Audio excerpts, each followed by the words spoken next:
que les toca a los niños menores de 12 años que pueden subir a sus clases, los niños menores de 12 años pueden subir, van a tener actividades apropiadas para ellos. No es obligatorio, pero ah, sugerimos que sea así para que ellos también sean edificados a su nivel. Ok, mamá la lleva y así la convencen.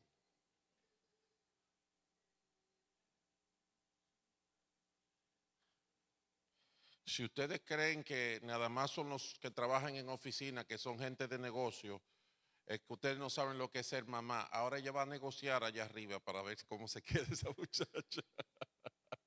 Tiene que ser como una CEO experta para convencerla y dejarla por ahí.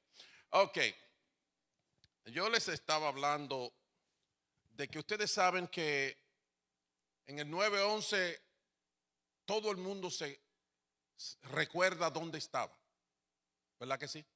Todo el mundo se recuerda dónde estaba el 11 de septiembre del 2001 a las 9 de la mañana. A mí me atraparon en Chicago. Yo tenía vuelo ese mismo día a las 2 de la tarde. Por poquito me agarran el aire. Pero lo que quiero decir es que lo que pasó en ese día impactó la vida del mundo entero. Impactó todas nuestras vidas.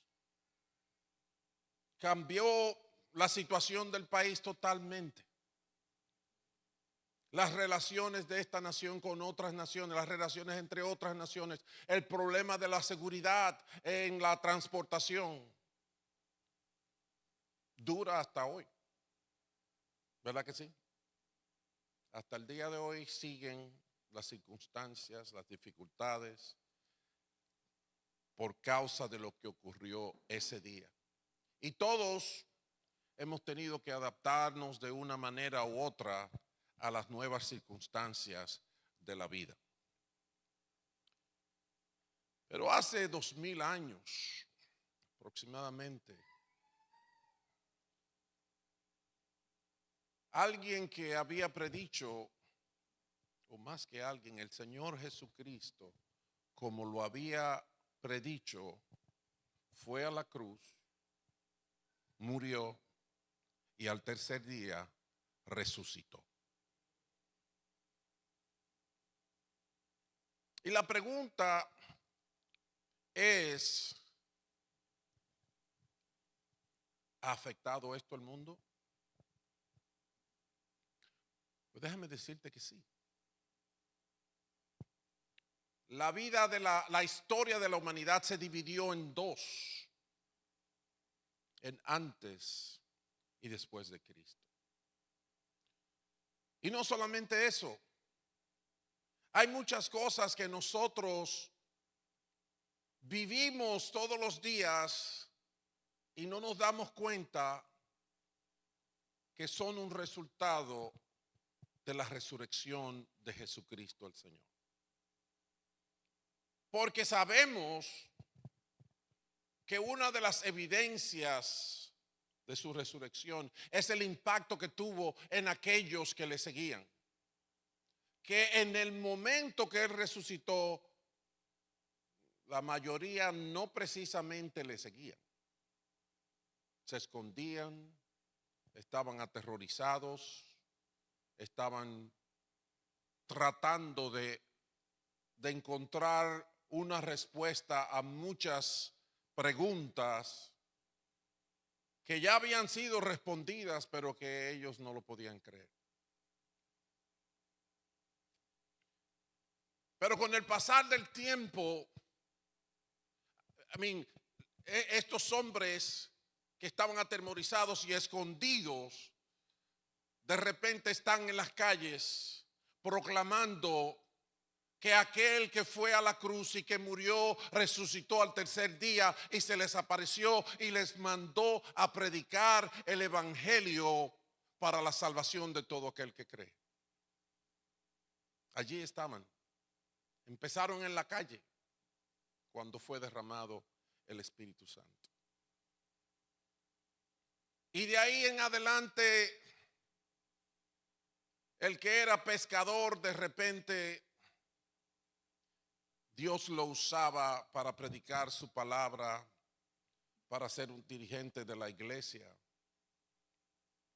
Y los demás empezaron a ver oficios de orden espiritual que no existían exactamente en ese mismo orden en esos momentos. Y la vida de todos ellos cambió. Muchos de ellos murieron por Cristo. Muchos. Y muchos que los perseguían a ellos, también tuvieron un encuentro personal con el Señor. De manera tal que la vida de ellos cambió. Y aunque tenían ocupaciones de diferentes índoles, tenían una ocupación en común. Y era proclamar el evangelio de Jesucristo por la resurrección de Cristo. Yo quiero que vayamos en nuestras Biblias a el libro de los Hechos, capítulo 24, donde Pedro se encuentra detenido y en camino a Roma, siendo interrogado por el gobernador de Cesarea, porque había sido acusado, y ahí estaban los dirigentes religiosos de la época con los que él trabajaba anteriormente. Y ahora le acusaban de estar en contra del Imperio Romano. Realmente eran cosas falsas. Pero el gobernador de Cesarea interrogó a Pablo, y en sus palabras Pablo le dijo: mire qué es lo que pasa. Esto le confieso, que adoro al Dios de nuestros antepasados, siguiendo este camino que mis acusadores llaman secta. El evangelio de Jesucristo en un momento le llamaron secta y lo llamaban los del camino. Pues estoy de acuerdo con todo lo que enseña la ley y creo lo que está escrito en los profetas.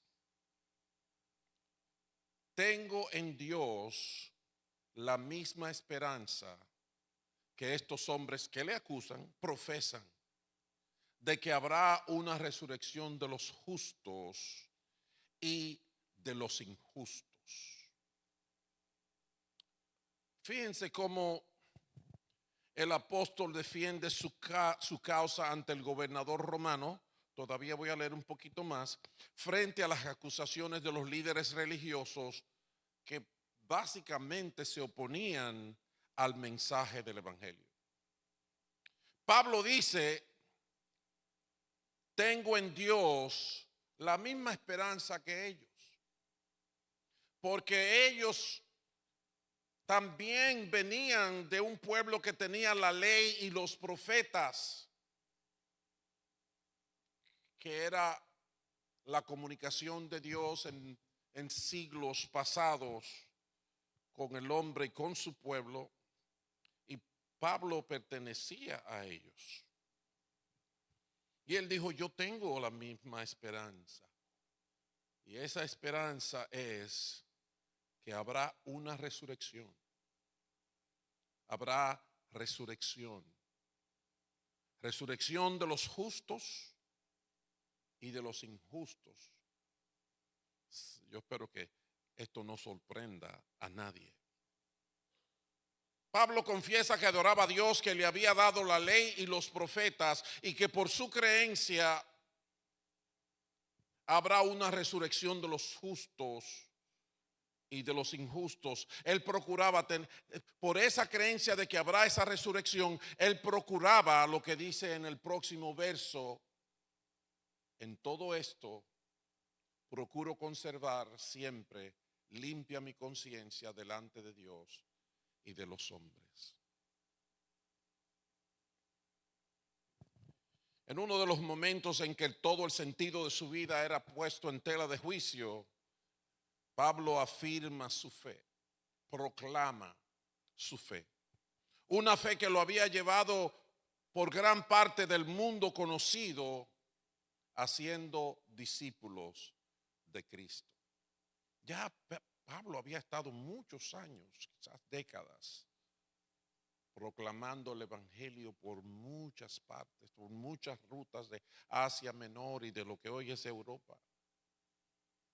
Muchas veces algunas veces iba a un sitio, plantaba una iglesia, volvía a aconsejarles, volvía a escucharles, volvía a entrenarles.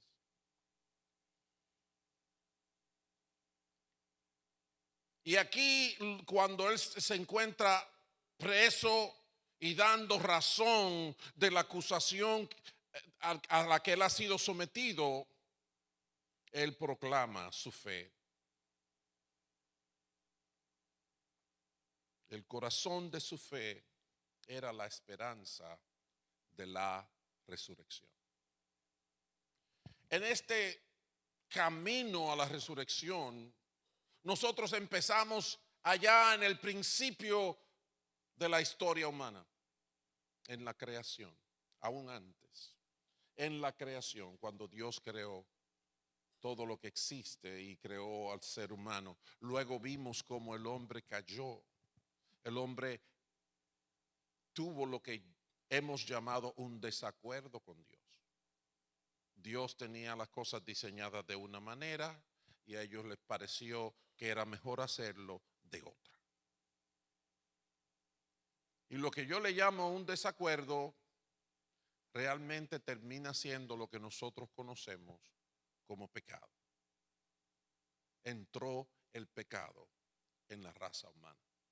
Esa escena de la historia de la humanidad se le llama la caída del hombre, porque caímos en el pecado, nos dejamos engañar y decidimos entrar en desacuerdo con Dios. Y eso es un asunto importante que tenemos que entender, que nuestro problema con Dios, tú sabes, si yo era una gente que vivía tranquilo. A mí me gustaba tener muchos amigos, jovencito, y si yo era amigo suyo, yo era amigo de su papá también y de su mamá. En mi casa me enseñaron a respetar. Yo no decía mala palabra delante de los grandes. Mi mamá tenía una agilidad de karateca. Yo no era malo. Los pocos desarreglos que hice, bueno, fueron para justificar mi humanidad.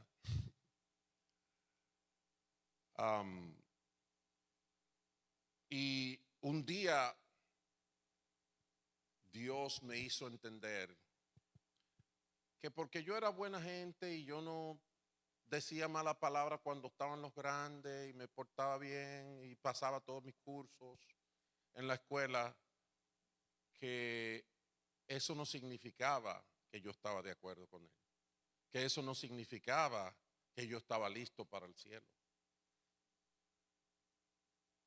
Cuando vine al conocimiento de Dios, lo primero que me enseñó es que yo estaba dañado, es que yo estaba contaminado con el germen del pecado y mucho más malo de lo que yo pensaba. Mucho más malo de lo que yo pensaba. Entonces el hombre cayó y Dios empezó a tratar de ayudarnos a través de los tiempos. Y ahí viene muchas historias, muchas experiencias Muchos hombres y mujeres que él llamaba y los usaba de una manera o de otra. Y le dio los mandamientos, los llevó al monte, los liberó de Egipto, los encaminó, le mandó los jueces, le mandó los profetas. Y así les anunciaba cada cierto momento acerca de cómo resolver las cosas. El libro de Isaías comienza Dios diciéndole a su gente: vengan y estemos a cuenta, y si sus pecados son rojos como la grana, yo lo voy a hacer como blanca nieve. Dios ha estado todo el tiempo llamándonos al arrepentimiento y todas esas cosas, y preparando un plan al que llegamos, el plan de rescate, que lo podemos ver tanto en el Éxodo, en la Pascua, que aquí hay muchos dominicanos. Los dominicanos decimos felices Pascua y próspero Año Nuevo en diciembre, pero nosotros aprendimos que la Pascua no tiene nada que ver con la Navidad. Porque en la Pascua, en los grupos aprendimos, en la Pascua se escoge ¿qué? Un cordero sin defecto. ¿Para qué? Para sacrificarlo. ¿Por qué? Porque la sangre de ese cordero iba a ser la señal para que la muerte no llegara a ellos. Entonces aprendimos también que de la misma manera que la serpiente fue levantada en el desierto, Jesucristo tenía que ser levantado, para que todo el que ponga su confianza y su fe en Él no se pierda, mas tenga vida eterna.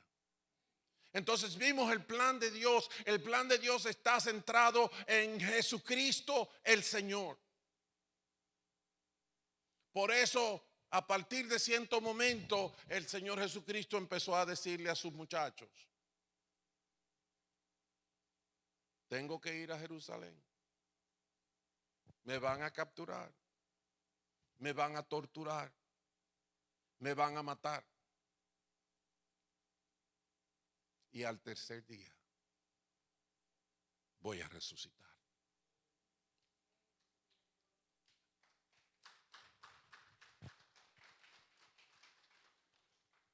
En uno de los mensajes vimos varios tipos de reacciones con respecto al anuncio de la muerte del Señor Jesucristo, pero sabemos que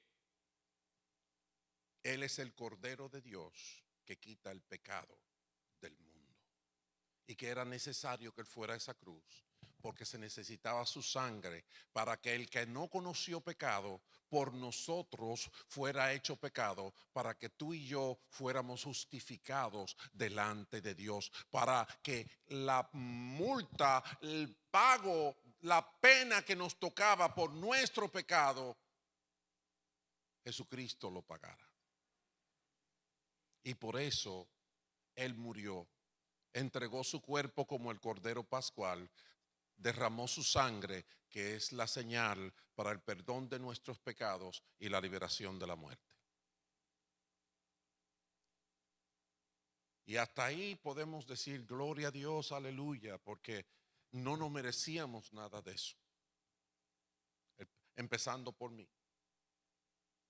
No nos merecíamos nada de eso. Dice la palabra de Dios que Dios muestra su amor para con nosotros en que cuando aún éramos pecadores, Jesucristo murió por nosotros. Jesucristo no murió por mí porque yo empecé a ser un buen muchacho. No. Él murió por mí cuando yo era malo. Y aún así me amó. Aún así te amó. Pero cuando Él murió, lo enterraron. Lo enterraron. Y como él había dicho que se iba a levantar al tercer día, los incrédulos dijeron, hey, hay que proteger esa tumba, porque él dijo esto y a lo mejor los otros después van, se roban el cuerpo y dicen que resucitó. Y ahí entramos a lo que sí él había dicho y lo que se convirtió en el corazón del evangelio. Es la resurrección. Y la resurrección había sido un tema que en momentos provocaba gran interés y en otro momento algunos la tomaban como que eso no vale la pena. Jesucristo fue una vez a Atenas, perdón, no Jesucristo, a Pablo, predicando fue a Atenas y les habló el mensaje del evangelio, que Dios no era bienes materiales, que Dios nos hizo y que nosotros nos debemos a Él, y les predicó que del Dios desconocido, porque ellos no lo conocían a Él, y entonces les habló de la resurrección.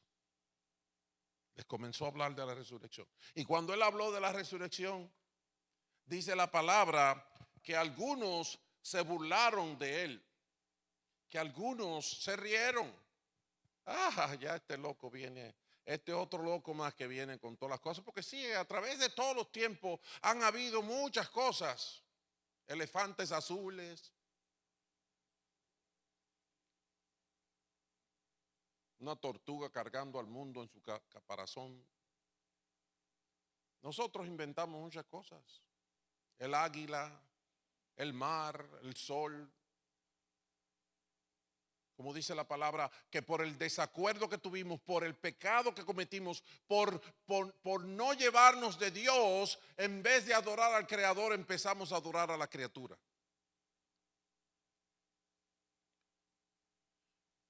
Entonces,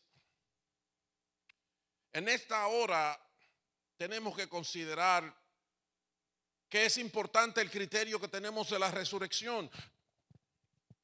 Porque dependiendo de ese criterio, nuestras vidas se van para la derecha o para la izquierda. Y cuando digo se van, es que nosotros nos vamos a ir para la derecha o para la izquierda. Nosotros vamos a decidir irnos para la derecha o para la izquierda. Podemos interesarnos y dejar que la resurrección nos ayude a trazar el camino hacia la vida eterna, o podemos tomarlo como algo sin importancia, o irnos al extremo de burlarnos de eso. Sí, Blancanieves y los 7 enanitos. Pero el día de hoy voy a tratar de poner sobre la mesa el criterio de la palabra de Dios sobre la resurrección. Porque la resurrección ha cambiado el mundo. Ha cambiado el mundo. Porque la resurrección no es un cuento de hadas, sino que la resurrección, de los aspectos que vamos a ver, lo primero que tenemos que entender es que es una realidad. No estamos hablando de películas de muñequitos y de viajes al espacio. Viaje a las estrellas, ¿verdad? Andamos para allá arriba. No, la resurrección es una realidad que cambió la vida de aquellos que caminaban con el Señor Jesucristo. Y es una realidad que no es como mucha gente decía, que bueno, la gente inventa, le mataron a su héroe y ellos tenían que inventar algo para seguir para adelante. No, no es así. Porque miles de años antes de que esto ocurriera, el profeta Daniel recibió esta palabra: del polvo de la tierra se levantarán las multitudes de los que duermen, algunos de ellos para vida eterna, pero otros para quedar en la vergüenza y en el desprecio eternos. Daniel, mil y pico de años antes de que Jesucristo muriera en la cruz. O sea que no fue un invento de último minuto, como muchos lo quieren poner. No, ya era algo que estaba establecido y que Dios se los venía enseñando a ellos. Y por eso, cuando Pablo es interrogado aquí, él lo reitera: tengo en Dios la misma esperanza que estos hombres profesan, de que habrá una resurrección de los justos y de los injustos.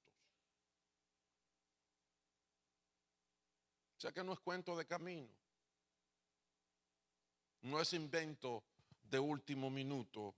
La resurrección es una realidad, una realidad.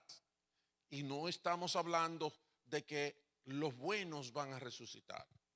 No, ahí dice que van a resucitar los justos y los injustos, los buenos y los malos. La palabra, hay referencias directas a la resurrección en el Nuevo Testamento más de 90 veces. La resurrección es el corazón del mensaje del Evangelio.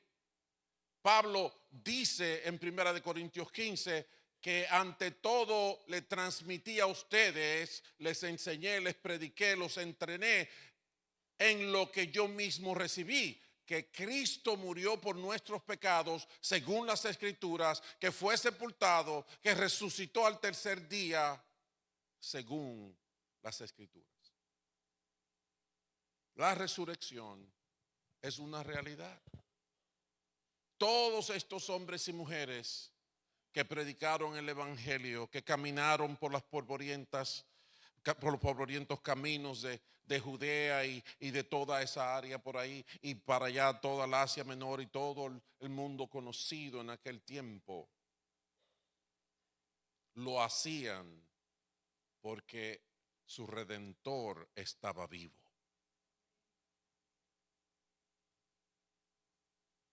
En ese sentido, la resurrección es el corazón del mensaje del Evangelio. Si ustedes ven la predicación de Pedro, cuando la iglesia comenzó con su primer culto en la calle, en Hechos capítulo 2, fíjense en el mensaje. Si lo leen, se van a dar cuenta de que él empieza a hablar de ciertas cosas para identificar el problema del hombre, presentar a Jesucristo en persona como la solución de Dios y proclamar su resurrección. Entonces, la resurrección es eje de la fe y la realidad futura para los hijos de Dios. En segundo lugar, tenemos que entender que Jesucristo mismo personifica la resurrección. Él dijo: yo soy la resurrección y la vida. El que cree en mí vivirá aunque muera. Eso está en Juan 11:25. Yo soy la resurrección y la vida. Si alguien quiere resucitar, quiere a Jesucristo. Pero Jesús no solamente se presentó como que Él es la resurrección para vida, que eso es importante porque hay resurrección de justos y de injustos. Hay resurrección para vida eterna y para vergüenza eterna. Pero Jesús es la resurrección para vida. Pero no solamente lo anunció, sino que Él lo hizo. Es lo que se dijo y acabamos de leer hace un ratito en 1 Corintios 15. Como decía Pablo, que eso él fue lo que él le enseñó, que conforme a las Escrituras, él murió y resucitó. En los versículos 20 al 22 de 1 Corintios 15 también dice: lo cierto es que Cristo ha sido levantado de entre los muertos como primicias de los que murieron. De hecho, ya que la muerte vino por medio de un hombre, también por medio de un hombre viene la resurrección de los muertos. Así como en Adán todos mueren, también en Cristo todos volverán a vivir. Por eso resucitan justos e injustos, porque Jesús les quitó el imperio a la muerte. En ese sentido, Jesucristo no solamente la personifica, no solamente resucitó, sino que Él tiene la autoridad y el poder para resucitarnos a nosotros, para darnos resurrección. En Juan 6, los versículos 39 y 40 dicen que esta es la voluntad del que me envió, está hablando el Señor, que yo no pierda nada de lo que Él me ha dado, sino que lo resucite en el día final. Porque la voluntad de mi Padre es que todo el que ve al Hijo y cree en Él tenga vida eterna, y yo lo resucitaré en el día final. Es triste que nosotros muchas veces no nos damos cuenta cuán significativamente estamos en el corazón de Dios.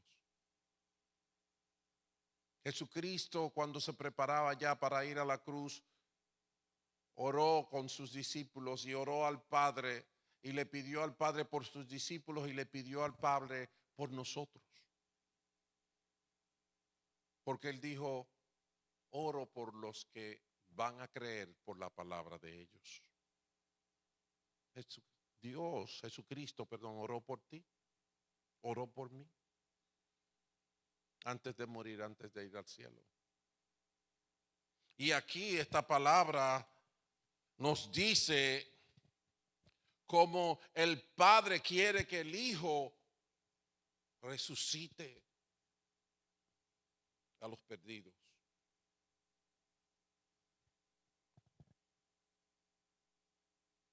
Que los resucite en el día final. Que el que crea en Él tenga vida eterna y los resucite en el día final. Estamos en el corazón de Dios. Y en la realidad de que Jesucristo es la resurrección, es evidente. El punto número 3 sobre la resurrección, vimos que es una realidad, vimos que Jesucristo es la personificación de ellas. El punto número 3 es que la resurrección es el fundamento de la fe. En los versos 3 y 4 de 1 Corintios 15 dice que ante todo les transmití a ustedes lo que yo mismo recibí: que Cristo murió por nuestros pecados según las Escrituras, que fue sepultado, que resucitó al tercer día según las Escrituras. Y sigue diciendo: y apareció a muchos.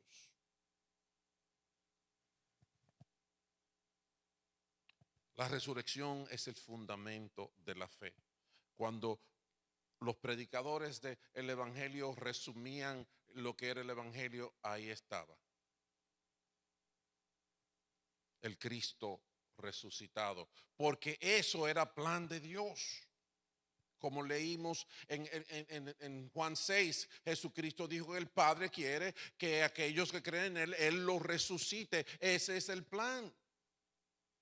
Por eso venimos caminando desde allá, desde la creación, para llegar a entender que la resurrección es el plan desde el principio, para que nosotros no solamente recibamos el perdón de pecado, sino que volvamos a tener vida. Bendito sea el nombre del Señor. Y no es un invento de último minuto, no es una invención como la inteligencia artificial. No, es el plan desde el principio. Viene de allá. Y la resurrección en ese sentido es el fundamento de la fe, es El corazón de la predicación, cuando los apóstoles predicaban, tenían que hablar de que el Cristo resucitado. Este es un ejemplo en Hechos capítulo 4, mientras Pedro y Juan hablaban a la gente, se presentaron los sacerdotes, el capitán de la guardia del templo y los saduceos. Estaban muy disgustados porque los apóstoles enseñaban a la gente y ¿qué proclamaban? La resurrección que se había hecho evidente en el caso de Jesús.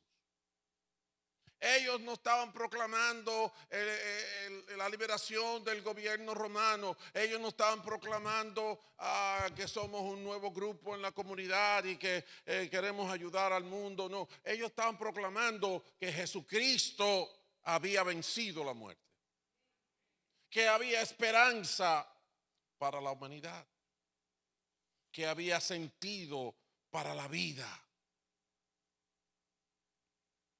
Sin resurrección, mis hermanos, no hay cristianismo. Si Cristo no está vivo, ¿qué estamos haciendo? Porque si Él no pudo, yo no sé cómo yo voy a poder. Algunos de nosotros juegan la lotería a ver si se... Pero yo quiero que me enseñen el primero que por jugar la lotería se fue al cielo y tiene vida eterna y vence la muerte.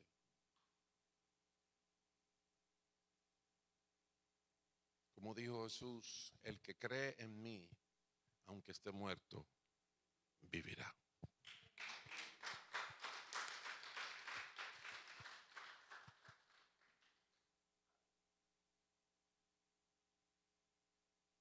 Otro aspecto de la resurrección es que la resurrección es la esperanza. La resurrección es una realidad, Jesucristo la personifica, es el fundamento de la fe y en ese sentido es esperanza, nos da esperanza. El apóstol Pedro bien lo dijo en su primera carta diciendo, bendito sea Dios, Padre de nuestro Señor Jesucristo. Por su gran misericordia nos ha hecho nacer de nuevo mediante la resurrección de Jesucristo de entre los muertos para que tengamos que una esperanza viva. He dicho en algunas ocasiones que cuando estaba en mis primeros años de universidad allá en Santo Domingo, habían esas clases generales, entre ellas la filosofía. Y en la filosofía me hablaban de Platón. Y Platón presenta una definición de lo que él llamaba el ser. Y en pocas palabras él le llamaba el ser porque él no quería llamarlo Dios. Pero cuando yo estaba en esa clase y ese maestro, tengo su rostro aquí en mi cara, se llamaba Teófilo, no me acuerdo su apellido, empezó a decir lo que Platón decía en que eran los atributos del ser. Me pareció que estaba en la clase de teología aprendiendo los atributos de Dios. Su eternidad, su santidad, todo lo que es Dios, su sabiduría, su entendimiento. Yo salí de ahí diciendo, wow, en filosofía Dios se llama el ser.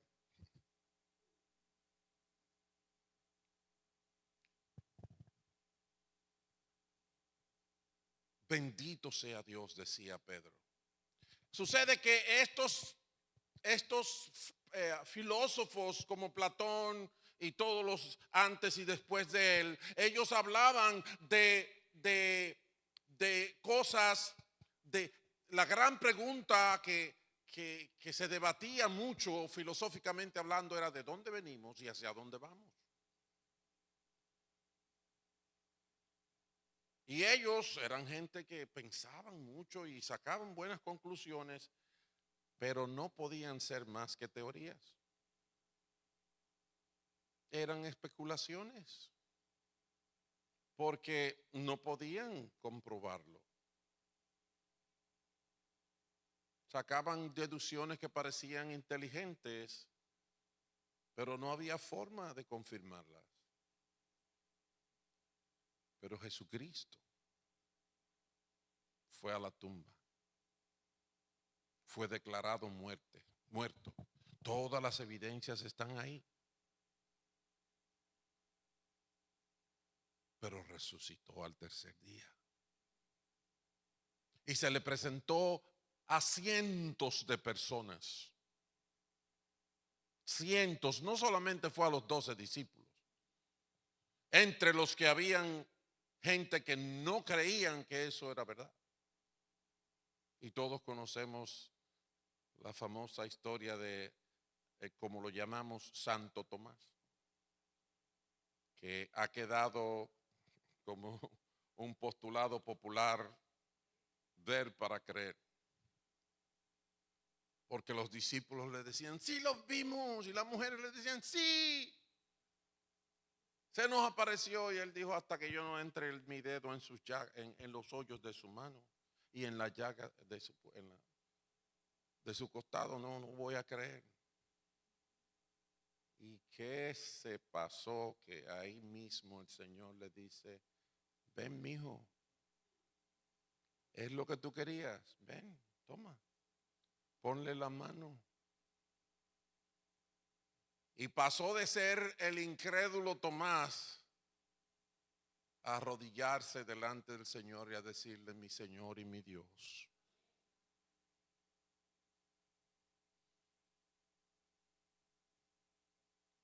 La esperanza, dice el apóstol Pedro aquí,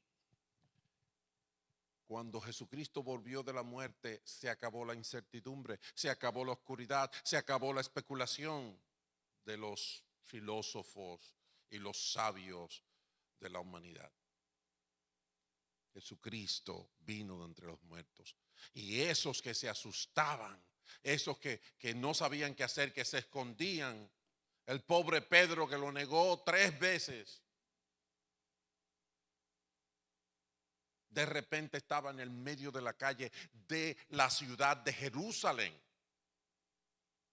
la capital de ellos, diciendo, a ese Cristo que ustedes mataron, Dios lo ha levantado de los muertos con poder. Y Él es el Señor. Él es el Señor sobre toda potestad. Aquí en la tierra, debajo de la tierra y en el cielo. Él vive. Aleluya. Bendito su nombre por siempre. Y en ese sentido, la resurrección es esperanza, pero esperanza de gloria, esperanza de victoria. Dice en el mismo capítulo 15 el apóstol Pablo, así sucederá también con la resurrección de los muertos. Lo que se siembra en corrupción, resucita en incorrupción. Claro que tengo esperanza. Lo que se siembra en deshonra, resucita en gloria. Finalmente, le van a raspar todas las asperezas y todas las cosas. Lo que se siembra en debilidad, resucita en poder. No más ansiedad. No más pensando. Se siembra un cuerpo natural y se resucita un cuerpo espiritual. Es una esperanza de gloria. Es una esperanza de victoria. Que en ese capítulo 1 dice que de Pedro, él dijo que recibamos una herencia que no se puede destruir, contaminar o marchitar. Esa herencia está reservada en el cielo para ustedes, a quienes el poder de Dios protege mediante la fe, hasta que llegue la salvación que se ha de revelar en los últimos tiempos. Y esto es un motivo de alegría, a pesar de que hasta ahora han tenido que sufrir diversas pruebas por un tiempo.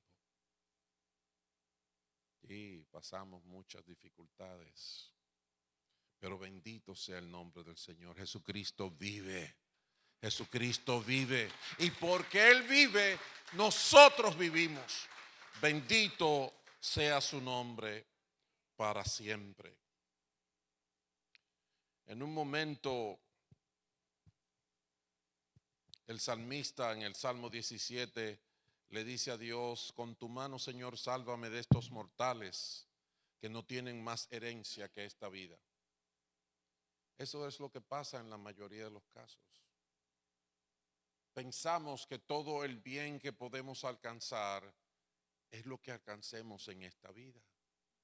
Y lamentablemente, en términos físicos, ellos se sienten con fuerza, porque no se ve más nada, el cielo no se ve aquí.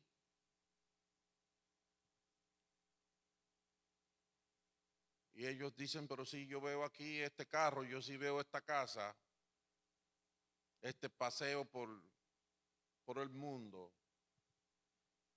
Y solamente piensan en las cosas humanas, en las cosas físicas, en las cosas de esta vida. Por la que Jesús, cuando Pedro le dijo: no vayas a la cruz, le dijo: apártate de mí, Satanás. Porque nada más piensas en las cosas de los hombres, nada más piensas en esto. Se te olvida que cuando te enseñé a orar te dije que pidieras: venga tu reino. Venga tu reino. Jesús dijo que la vida del hombre no consiste en la abundancia de los bienes que posee. Y nos dio enseñanzas diciendo: mira las aves del cielo, no tienen nada, pero comen todos los días. ¿Quién las alimenta? Tu Padre Celestial. Y entonces nos recuerda la historia que nosotros hemos revisado en esta campaña, cuando hablábamos del Salmo 8, donde decía: que es el hombre para que te fijes en él. Porque Jesús dice: ¿no vales tú más que los pájaros, que las aves? Ya Dios te lo mostró.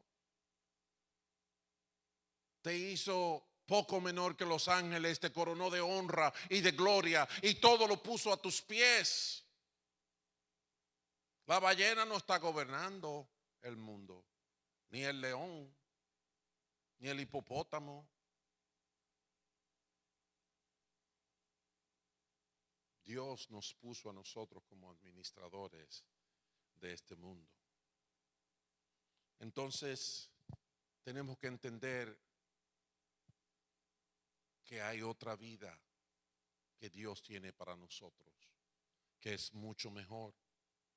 Por lo que uno de los arzobispos de Canterbury dijo en un momento, que si proveemos para esta vida y no para después de la muerte, somos sabios por un momento y tontos por la eternidad.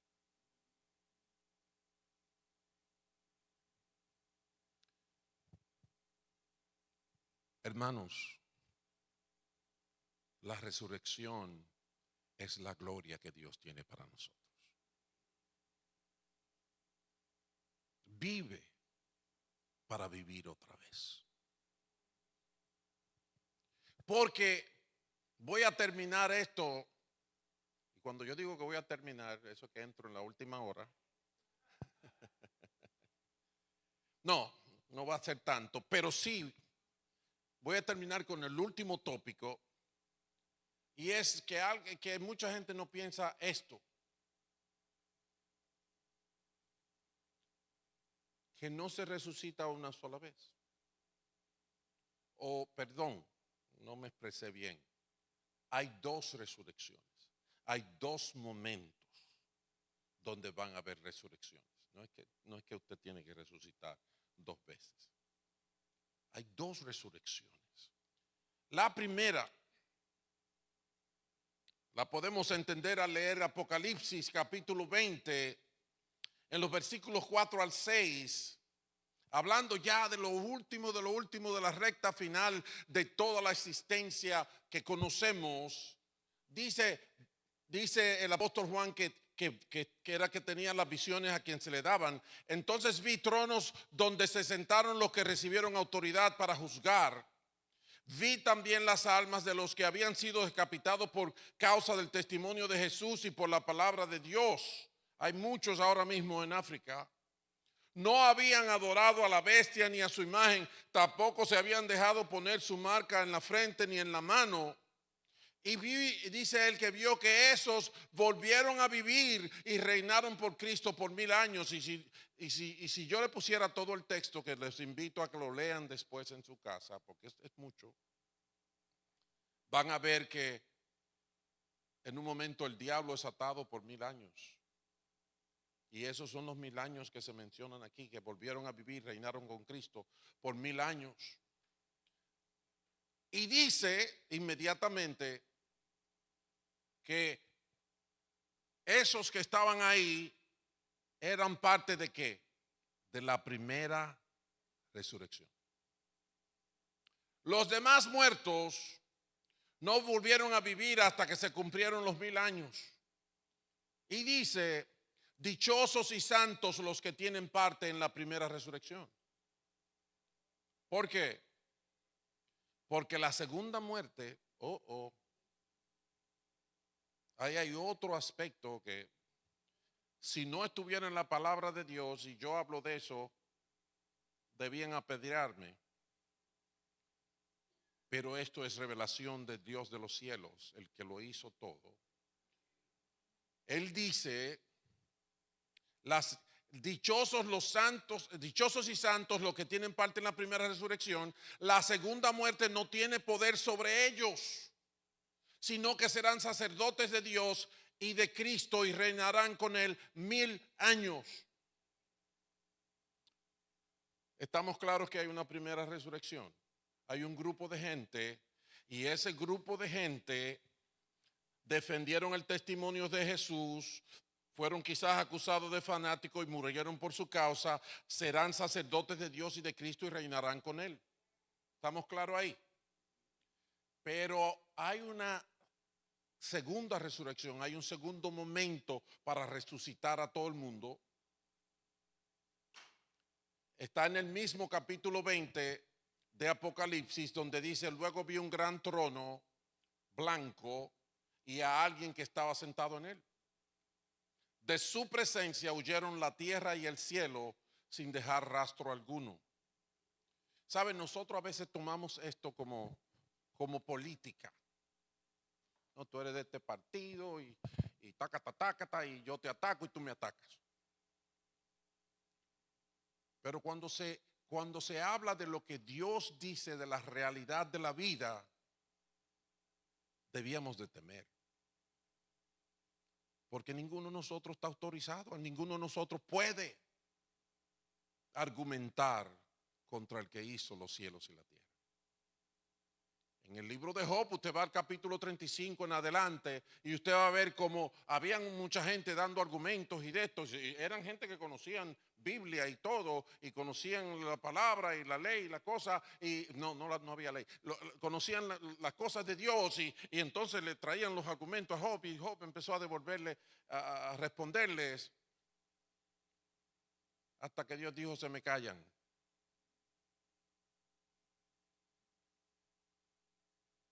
Ustedes que están dando sus opiniones, les dijo, cuando yo estaba haciendo el océano y decidiendo hasta dónde iba a ser su profundidad, ¿cuál de ustedes me dijo cómo hacerlo? Y cuando yo tomé la tierra seca y decidí a dónde iba a poner las montañas, ¿quién me dio su consejo? Entonces, cuando yo leo esto, me sobrecoge un temor, me pasa un frito por ahí. De su presencia huyeron la tierra y el cielo sin dejar rastro alguno. Un trono blanco. Vi también a los muertos, grandes y pequeños, de pie delante del trono. O sea, ahí hubo la resurrección de toda esa gente. Se abrieron unos libros y luego otro que es el libro de la vida. Los muertos fueron juzgados. según lo que habían hecho conforme a lo que estaba escrito en los libros. El mal devolvió sus muertos, la muerte y sus dominios devolvieron los suyos. Entonces cada uno fue juzgado según lo que había hecho. La muerte y sus dominios fueron arrojados al lago de fuego. Este lago de fuego es la muerte segunda. No solamente le estoy hablando de un segundo momento de resurrección, pero también aparece aquí en la palabra, en la revelación de la última instancia de que hay una segunda muerte. Así que si usted coge un arma y se tira un tiro porque ahí se va a acabar todo, ya no voy a sentir más nada. Espérate a ver lo que sale del otro lado. Porque no es tan fácil como nosotros estamos pensando. Todos vamos a, perdón, o resucitamos en el primer viaje, o nos vamos con Cristo en el rapto, o resucitamos aquí, y todo lo que parece indicar es que los que resucitan ahí no pasan. Los alcanza la muerte segunda. Son arrojados al lago de fuego. Este lago de fuego es la muerte segunda.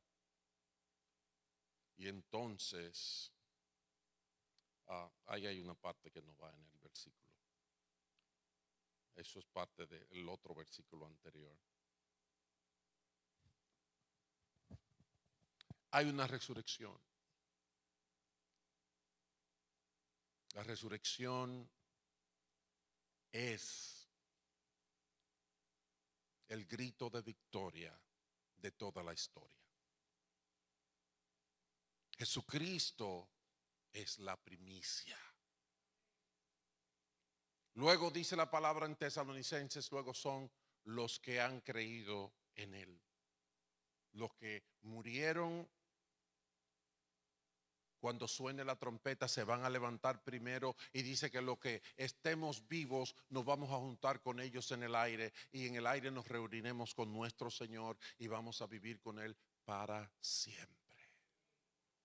Bendito el nombre del Señor. Entonces yo me pregunto, ¿qué cambios hizo para ti?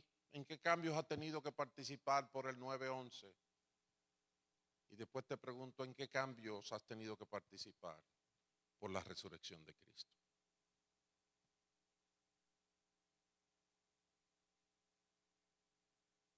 Pedro dice en su segunda carta que si eso es así, y si sabemos que todo se va a deshacer como se va a deshacer, y si sabemos que hay ese lago de fuego, esa segunda muerte, ¿cómo no vamos a pensar en vivir una vida santa y agradable a Dios? Y todo lo que vamos a estar pensando son los chelitos viejos eso y en la sinvergüencería que nos venden por la televisión. Mis amados, celebremos la resurrección como la esperanza de la vida eterna, como lo que debe de definir nuestras vidas. Jesucristo está vivo.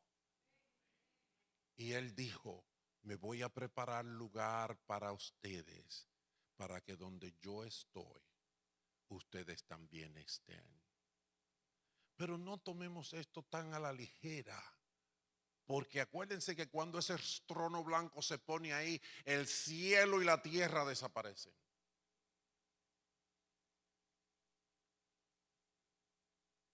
Tengamos temor. Temamos, como dijo el Señor Jesucristo, no a los que matan el cuerpo, porque después de ahí no pueden hacer más nada. Temamos al que después que mata el cuerpo puede echarnos en ese lago de fuego ardiendo, donde el gusano no muere nunca y el fuego nunca se apaga. Pero usted viene a meternos miedo ahora. Yo quisiera que tuvieras miedo. Yo quisiera que lo tomaras en serio. Porque, ¿qué pasa cuando hay un aviso en el camino que dice túnel, nada más cabe uno? y tú no temes nada y dices, yo primero. ¿Qué puede pasar? Te están dando el aviso para que seas prudente, para que salves tu vida. ¿Te vas a quejar o le vas a entregar? ¿O vas a sacrificarte, a ser prudente y a buscar tu verdadero beneficio? Y el verdadero beneficio es resucitar con Cristo para la vida eterna. Llegamos a la cumbre de este camino. No significa que se acabó. Tenemos un par de semanas más. Pero esta es la cúspide. Esta es la gran esperanza. Esto es lo que ya está comprobado. Y esta es la promesa que nos da nuestro Señor. Vivamos en ella. Le voy a pedir que se pongan de pie y oren conmigo. La gente de oración pueden acercarse. Vamos a hablar con el Señor. Padre bueno, la verdad es que cada año hablamos de Semana Santa y de Easter y hasta vamos a actividades y llevamos los niños y que los huevitos y las cosas, sin darnos cuenta de que quizás estamos desconociendo la realidad. Gracias por Jesucristo. Gracias por la esperanza de la vida eterna. Gracias porque aunque Él murió, no se quedó allí. Y hoy vive y reina para interceder por los que le aman y prepararle un lugar para que donde Él está, ellos también estén. Santo eres Dios. Te pido que me ayudes a no ser sabio por un momento y tonto por la eternidad. Que me ayudes a temer y amarte. Porque después de todo, insistir en un hijo rebelde solamente se entiende en amor. Gracias, Padre Santo. Gracias. Quiero, Dios del cielo, hacer un acuerdo contigo. Quiero deshacer el desacuerdo. Quiero decirte que tú eres Dios, que tú lo creaste todo, que no quiero confiar en mi gran sabiduría, sino en tu palabra, en tu revelación, en tu misericordia, en tu poder y en tu amor. Perdona mis pecados, perdona mi confusión y ayúdame a caminar contigo. Ayúdame a no seguir jugándomelas como si no conociera la verdad. Así que vengo delante de ti y quiero pedirte que me ayudes a caminar de acuerdo contigo. Dame tu espíritu, dame las fuerzas y dirígeme de hoy en adelante. Te lo pido en el nombre de tu Hijo Jesucristo. Amén y amén. Si este día tú hiciste esta oración para seriamente, para iniciar una caminata de vida con tu Padre Celestial, yo quiero decirte que esta iglesia está aquí, existe, y todas las iglesias existen para ayudar a que conozcan al Señor, a que crezcan en Él y que se conviertan en discípulos que hacen discípulos. Queremos ayudarte, queremos trabajar contigo. Así que te puedes acercar a nosotros, te puedes acercar a mí o cualquiera de los que tú ves aquí cantando, hablando. para que